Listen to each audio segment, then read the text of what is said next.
Dans cette émission, parlez de votre famille. Vivre le passé au présent. Le Papa Nouveau est arrivé.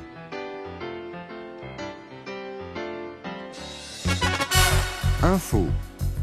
En France, 52% des mariages sont célébrés à l'église, après le mariage civil à la mairie qui, lui, est officiel.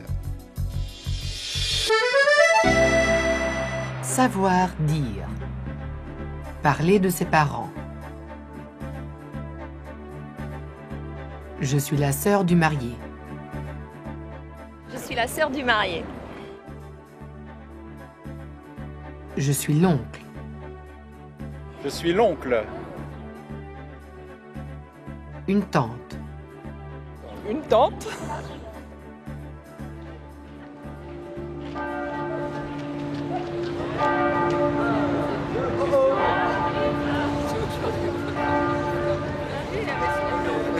Vous êtes qui par rapport au marié? La maman du marié. Vous vous appelez comment? Madame Purel. Vous êtes qui par rapport au marié? Le papa De qui? de mon fils. Je suis la sœur du marié.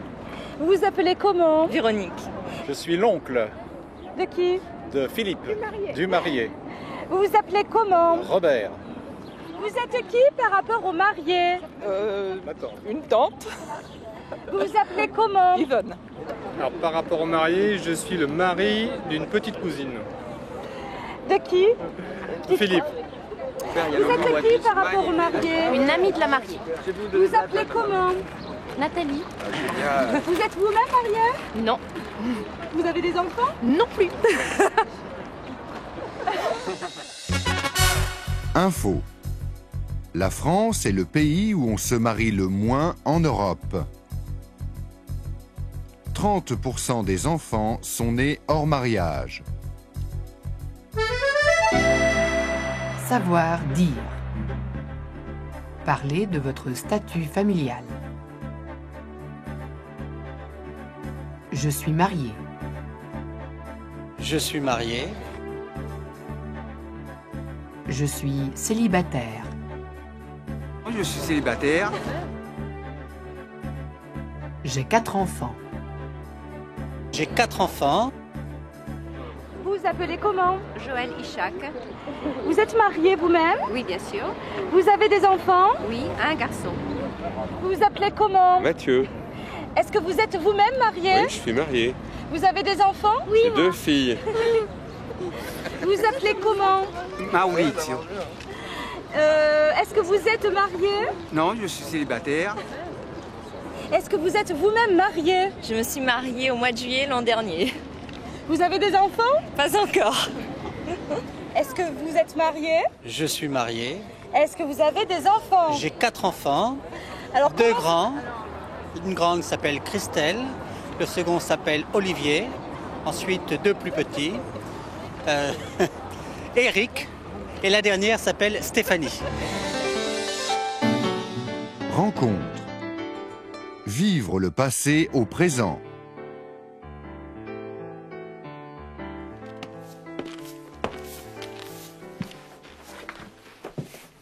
Monique Rabourdin a une passion, la généalogie. Elle a remonté très haut dans le temps et s'est même trouvé un illustre ancêtre du 9e siècle, Charlemagne. Nous sommes très nombreux à descendre de Charlemagne. Théoriquement, presque tous les Français arriveraient à Charlemagne. Or, ça demande beaucoup de temps. Et puis, on a de la chance ou on n'a pas de chance pour certains personnages. Sa famille est donc immense. 10 000 descendants sont classés dans son ordinateur. Mais comment s'est-elle intéressée à la généalogie? Et lorsque j'étais en classe, l'histoire ne m'intéressait pas du tout.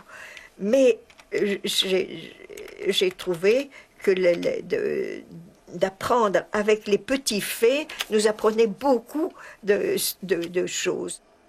L'histoire de 2 frères a été le départ de ses recherches.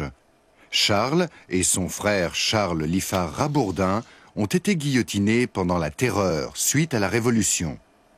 Monique revoit encore son grand-oncle raconter l'histoire. Il avait une barbe blanche magnifique, il nous avait fait comme ça. Et quand on a 7 ou 8 ans, c'est très impressionnant. Et ce souvenir m'est resté. Et j'ai été aux Archives nationales parce que je pensais qu'il y avait un dossier du tribunal révolutionnaire. Cette exécution me tracassait. Pour les généalogistes, tout commence ici, aux Archives nationales, où beaucoup de documents sont conservés sur microfilm. C'est là que Madame Rabourdin a trouvé l'acte d'accusation et de condamnation de ses 2 ancêtres, signé par l'accusateur public, Fouquier-Tinville. Alors, acte d'accusation, les administrateurs du district de Dourdan contre Charles Rabourdin, prêtre, et Charles Liffard Rabourdin, travaillant chez son père, condamné à mort le 13 Messidor. Quand on voit qu'il s'est signé par Fouquier-Tinville, qui a été l'homme le plus horrible qu'on puisse connaître, on pose sa main là où il a signé. Ça, moi, toutes les personnes qui ont des recherches à faire dans le tribunal révolutionnaire sont très impressionnées par ça.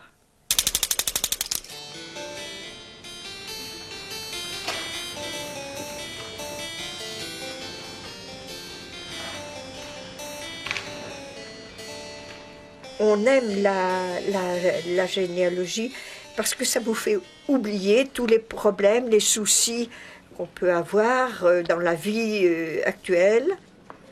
On accepte l'histoire telle qu'elle est et c'est reposant. Ceci est mon testament. Au nom du Père, du Fils et du Saint-Esprit. In manus tuas Domine, commando spiritum meum. On a un besoin de stabilité et de retrouver ses racines. Et même si ça n'est que sur un papier, on est content de les retrouver. Savoir dire. Parler aux enfants. Comment tu t'appelles? Comment tu t'appelles? Je m'appelle Camille Tharieux. Quel âge as-tu? J'ai 9 ans.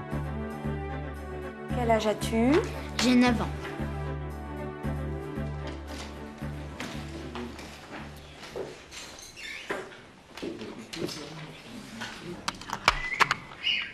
Comment tu t'appelles? Je m'appelle Camille Tharieux. Quel âge as-tu? J'ai 9 ans. Comment tu t'appelles? Steven, François Steven. Quel âge tu as?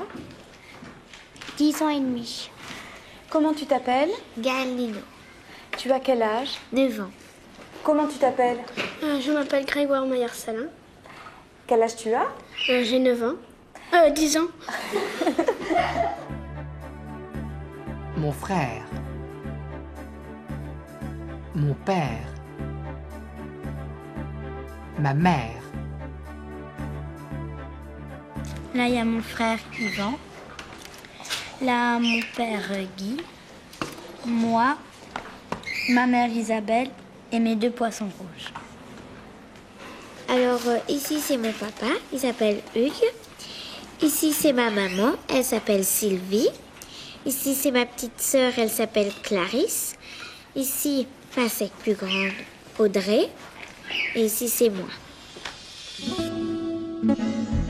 Savoir entendre. À vous de trouver la réponse. Quel âge a Romain? Je ne sais pas. Est-ce que vous avez des enfants? J'ai 2 enfants, Romain et Caroline. Et quel âge ont-ils? Alors, quel âge a Romain? Romain a... Quel âge il a déjà? Romain a 8 ans et Caroline a 12 ans. Compris. Romain a 8 ans. Rencontre. Le papa nouveau est arrivé.